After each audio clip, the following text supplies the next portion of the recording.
You may unconsciously shift weight more toward the non-surgical leg during sit-to-stand tasks. You may rely more heavily on hip musculature to descend stairs. You may feel pretty stable, but objectively, you're not quite balanced. Are you ready to get back to what you love after knee replacement? The Total Knee Success Podcast is your trusted guide with practical tips, evidence-based strategies, and no fluff. It's not personal medical advice, just solid education to help you manage pain, regain mobility, and get back to living the life you love. Let's dive in. Welcome back to the Total Knee Success Podcast. I'm Michelle. If you've had a knee replacement, you've probably asked yourself this question at some point, maybe even this week. Am I strong enough yet? Your pain may be lower, your incision may be healed, you might even be walking without a cane. But strength is different, and most patients are never told what strong enough actually means. By the end of this episode, you'll understand the objective strength benchmarks that often define meaningful recovery after knee replacement, and how to measure your own progress with clarity and confidence. These benchmarks are educational reference points, not rigid rules, and should always be interpreted in the context of your individual health history. In the clinic, I often see patients focused heavily on pain. They'll say it doesn't hurt much anymore, as if that signals the finish line. Long-term function after knee replacement is influenced far more by strength, especially quadriceps strength, than by pain levels alone, and by how that strength translates into real-world function. Your ability to stand up from a chair without using your hands, to descend stairs with control, to trust one leg when you shift your leg, and most importantly, how symmetrical your legs are tells us far more about your recovery trajectory than your discomfort level does. Before we go further, I want to mention something important. If you're preparing for surgery and want a structured, step-by-step educational guide, instead of guessing what to focus on, the knee replacement game plan was built specifically for the prehabilitation phase. It provides evidence-informed education on what to prioritize before surgery, so you enter this process stronger and more confident. You can find more details about the game plan in the show notes for this episode. Back to after surgery. What does strong enough actually look like? After knee replacement, the quadriceps muscle is the primary driver of functional recovery. That's the muscle in the front of the thigh. It straightens the knee, stabilizes the joint during walking, and absorbs load when you go downstairs. Yet, it's often profoundly inhibited after surgery. This is not simply weakness from rest. It's a neurological phenomenon known as arthrogenic muscle inhibition, where swelling and pain alter the nervous system's ability to fully recruit the muscle. Even when you try to contract it, you may not be accessing all of your available motor units. That means early strengthening is not only about lifting heavier weights, it's about restoring activation and reestablishing the brain-to-muscle connection. Research examining neuromuscular electrical stimulation, or NMES, has shown that when the quadriceps is dosed appropriately, at intensities high enough to produce a strong, visible, and tolerable contraction, often approaching 50% of a maximal voluntary effort when measured objectively, recruitment improves significantly. When stimulation is underdosed, the effect is blunted and the muscle does not respond as intended. The key message here is that intensity plays a central role. Strength after knee replacement is not accidental. It requires deliberate loading and sufficient stimulus. Check out episode 40 of this podcast if you want to learn more about NMES. Now let's talk about numbers, because when we attach numbers to performance, recovery becomes easier to interpret. In healthy adults, quadriceps strength symmetry between limbs is typically above 90%. That means the surgical leg can produce at least 90% of the force of the non-surgical leg when tested objectively, and that's assuming that the non-surgical leg is healthy. We calculate it by dividing the strength of the surgical leg by the strength of the non-surgical leg and multiplying it by 100. So if your surgical leg produces 45 pounds of force and your non-surgical leg produces 50, your symmetry is 90%. After knee replacement, many patients remain well below 90% symmetry for months if strength is not addressed progressively. When symmetry remains in the 70 to 80% range, compensatory movement patterns become more likely. You may unconsciously shift weight more toward the non-surgical leg during sit-to-stand tasks. You may rely more heavily on hip musculature to descend stairs. You may feel pretty stable, but objectively, you're not quite balanced. Functional research consistently links quadriceps strength to performance measures such as sit-to-stand ability, stair negotiation, and walking speed. As strength improves, you see it show up directly in how you move. Standing becomes easier, stairs feel more controlled, and walking becomes more efficient. One benchmark I use frequently is the 30-second sit-to-stand test. For adults in their 60s and 70s, completing approximately 10 to 14 repetitions from a 17-inch chair without using your hands is considered within age-related norms. If you cannot perform at least 8 repetitions without arm assistance by around 3 months postoperatively, that may indicate that additional strengthening focus is needed in coordination with your therapist. This is not a judgment. It is data that help direct your plan. Stair descent provides another powerful indicator. Going upstairs is primarily concentric. You push yourself upward, and your muscle is shortening as you contract it. Going downstairs is eccentric.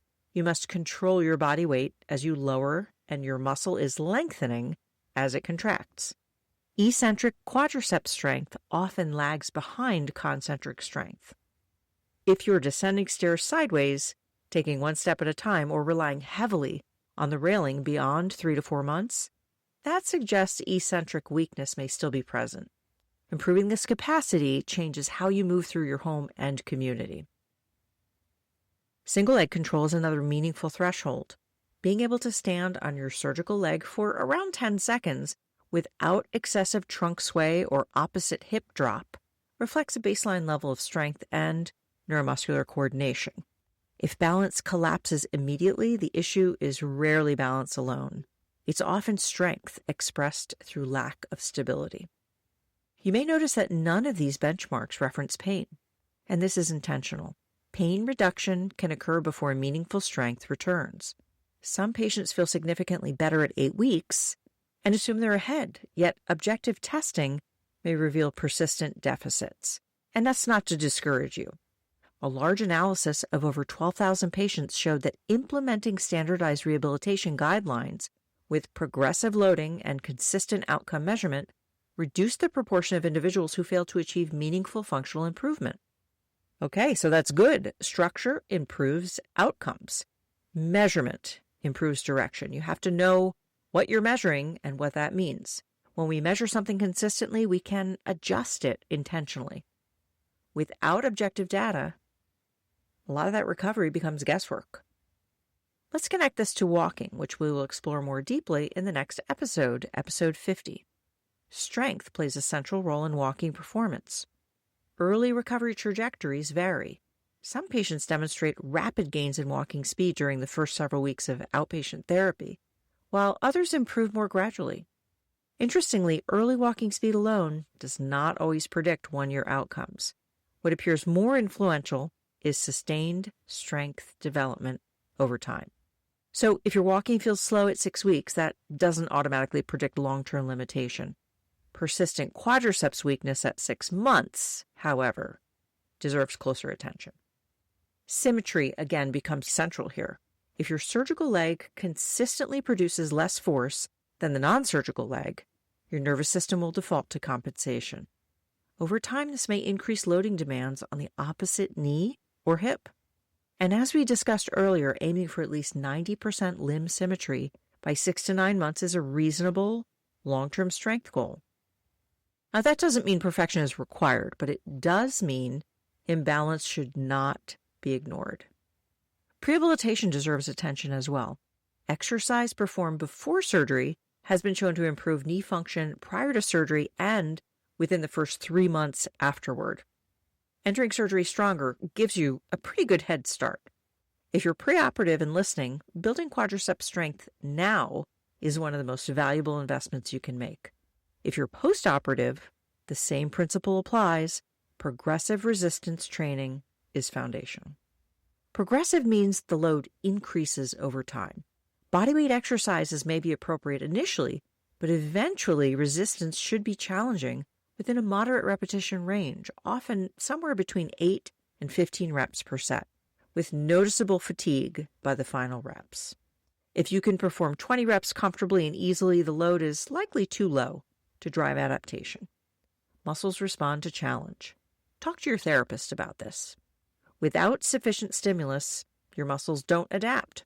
Remember that very heavy loads are not appropriate early after knee replacement, and ballistic loads or strong twisting forces are not recommended after knee replacement. Consider 2 patients at 4 months after surgery. Both report pain at 2 out of 10. Patient A performs 14 sit-to-stands in 30 seconds, descends stairs reciprocally, which means 1 foot on each step, without a railing, and demonstrates a 92% strength symmetry. Patient B performs 6 sit-to-stands, descends 1 step at a time while holding onto the railing, and demonstrates 75% symmetry in quad strength. Both say they feel pretty good. Objectively, their trajectories are very different. One is currently demonstrating performance levels associated with greater long-term functional capacity, and you guessed it, that's patient A. The other would likely benefit from targeted strengthening to narrow the gap. Looking at objective performance rather than pain alone helps determine whether to maintain, progress, or adjust the rehab plan. Another layer often overlooked is rate of force development, how quickly you can produce force, not just how much. Rapid quadriceps activation supports balanced recovery if you trip and improves confidence on uneven ground. Later in recovery, especially for active adults who wish to return to hiking, tennis, or other higher-level activities, incorporating appropriately prescribed power-based training becomes relevant. Again, talk to your therapist about this. A common misconception is that strengthening will wear out the implant, and current evidence does not support the belief that appropriately prescribed exercise damages joint structures. In fact, exercise therapy improves pain and function without accelerating degeneration. Avoiding load leads to deconditioning, and deconditioning, unfortunately, increases fall risk. Balance research following knee replacement suggests that dynamic measures of balance and gait are more responsive over the first 6 months than static measures alone. Strength expressed through movement is a key factor in reducing fall risk and improving functional stability. So, have I convinced you that you need to get stronger? I hope so. So talk to your therapist about applying a simple framework if you're ready. Test your 30-second sit-to-stand. Observe your stair descent control. Assess whether you can stand on your surgical leg for about 10 seconds with good alignment. Pay attention to how evenly you load each leg during daily tasks. If deficits are present, the solution shouldn't be frustration, although sometimes it kind of feels that way. It's progressive strengthening. Ask your therapist if exercises such as leg press, step downs, split squats, and resisted knee extension are right for you. They can build capacity when loaded appropriately. If early activation remains limited, consider neuromuscular electrical stimulation at sufficient intensity, because that can serve as a useful adjunct under professional guidance. Strength after knee replacement is not about chasing soreness. It's about restoring capacity. As capacity increases, confidence also expands. And as confidence expands, your activity broadens.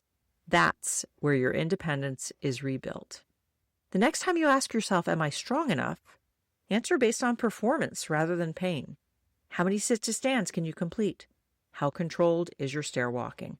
How symmetrical are your legs? These metrics provide a clearer picture of your recovery than discomfort alone ever could.